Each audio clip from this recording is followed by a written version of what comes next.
Diqqat! Pensiya oluvchilarga ajoyib yangilik. Assalomu alaykum. Xabarlarimiz keng tarqalishi uchun like bosishni unutmang.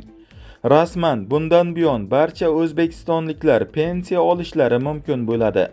Rasmiy ravishda hech qanday joyda ishlamasangiz ham, siz hali ham pensiya olish huquqiga egasiz. Sizga kerak bo'ladigan yagona narsa yakka tartibdagi tadbirkor sifatida ro'yxatdan o'tish, mutlaqo bepul.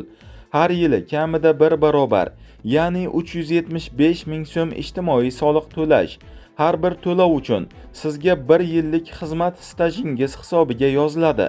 Agar ayollar 55 yoshga, erkaklar 60 yoshga kelib, kamida 7 yillik ish stajiga ega bo'lsangiz, siz pensiya olish imkoniyatiga ega bo'lasiz.